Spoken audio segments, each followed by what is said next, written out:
So, you just can't seem to figure out how to practice well. Huh. Maybe you're like me, who practiced for a little while and saw little to no change the next day. Maybe you're trying to find that inspiration to practice better. Or maybe you're just watching this video because you're bored and have nothing to do. But I can tell you something you can be doing that will help you succeed. Practice. Most of you are probably like, But I already practiced. if you're watching this video right now, chances are you're trying to figure out how to practice better and get better results. Here's the gist, and don't worry, I'll go on in depth in a second. Basically, practicing equals success. On paper it looks easy. You go through your repertoire a few times and call it quits, right? Easy, done.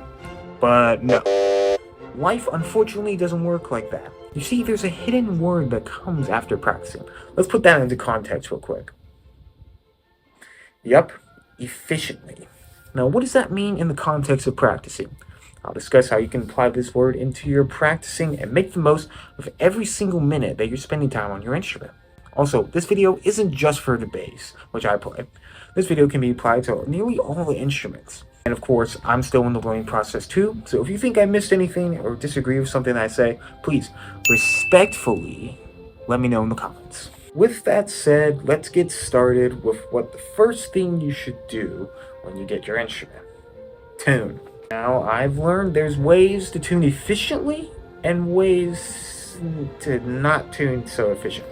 When it comes to tuning, you want to make sure that the basic notes or harmonies you can produce sounds as accurate as possible. That way, when you start practicing, you can find the notes most accurately. There's a lot of ways to tune, but the way I found best and most efficiently is to use a drone. I know, most musicians don't want to use a drone even when tuning because it gets annoying really quick, but I promise it will help you in practicing in the long run. Doing it by ear is great, but if you can do it with a drone, try doing that. Alright, so now you're tuned up and ready to go. The next step you should do when you're practicing efficiently is to warm up your instrument. Playing cold can lead to a lot of early mistakes in your practicing.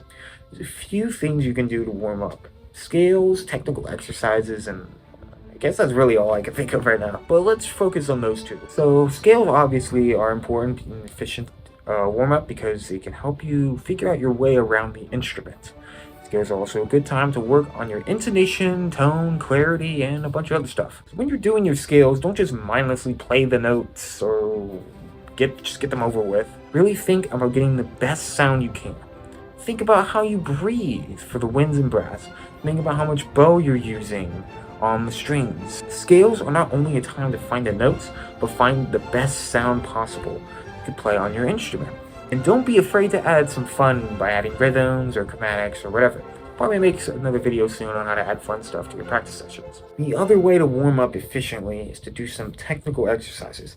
I would do this after you found your notes and tone and stuff with scales. Technical exercises vary from instrument to instrument and teacher to teacher, but what I can say is try to answer this question. Why are you doing these exercises? Why is it so important that you're doing this and that? And then you can go, oh, maybe it's because this is helping with this and that, and this is helping with intonation and all the stuff like that. That way, when you know the purpose behind the exercises, you can make the most out of it. Alright, now to the fun stuff. Practicing your repertoire. And there's a lot of categories of repertoire, so what I'm going to explain to you can be most likely applied to any kind of repertoire that you're currently working on. Again, I'm still in the learning process too, so some of this may not apply to everything, but I just haven't figured that out yet. Alright, so picture this. You're playing this excerpt really well, or playing this solo really well, and then you get to a spot. This spot is the dead spot. This spot is really messing you up every time. And whenever you play the wrong notes and the wrong intonation, you're going to lose your confidence, lose your motivation to practice, and then you go start crying in your room because you're depressed because you can never figure out this section. That is not how you should handle this situation, and an example of not being efficient in your practice. What I would do is to find the problem within that section. And remember, problem could start like 2 to 3 measures before where you messed up, so keep that in mind when searching. Once you find the problem, isolate it measure by measure, work slowly, and do repetition. And make sure it's really good, at least 5 to 7 times in a row before you move on. Great. Now you figure out that section. Put it into the context, measure by measure, and then just repetition, repetition, repetition. If you're still struggling with the measure, add some rhythms to the measure or two that you're messing up on. For example, they could do bum ba bum ba bum ba bum ba bum, or like ba bum ba bum ba bum ba bum ba bum, or whatever. Or like do like ba ba ba ba ba ba ba ba ba ba ba, or ba ba ba ba ba ba ba ba ba ba. Like each note is like a eighth note, or two eighth notes, or like triplet, or something like that. But what if the problem is an intonation issue? Don't worry, there's a way to fix that as well. Time to pull out that handy dandy and really annoying and drone of yours. Try to get an app on your phone that has one of those drones where you could set a note to anything that you want. When you have a drone on, you want to set the note to where the intonation is off. So like for example, you have a section that gets up to a B that's really out of tune. You want to put that drone on the B note. Drone on, work through the measure until you get to the out of tune note. Then stop on that note and really center on the intonation. Just don't move on until you have that intonation perfect. Then do this a couple times until it's really centerable. And then boom, problem solved, right? Not yet. Apply it to the context of the music and see how in tune you are. Still keep the drone on even though it's probably ingrained into your head at this point and giving you a headache.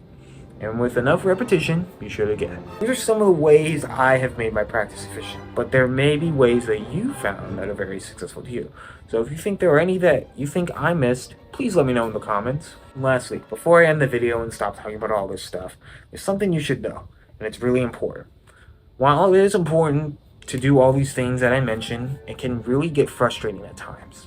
If you get angry or frustrated and keep on playing and doing the same thing over and over and over again, it's not going to get better, and it's going to end up in a very inefficient practice session. Instead, if you start to feel angry or upset, just step away from the instrument and take a break.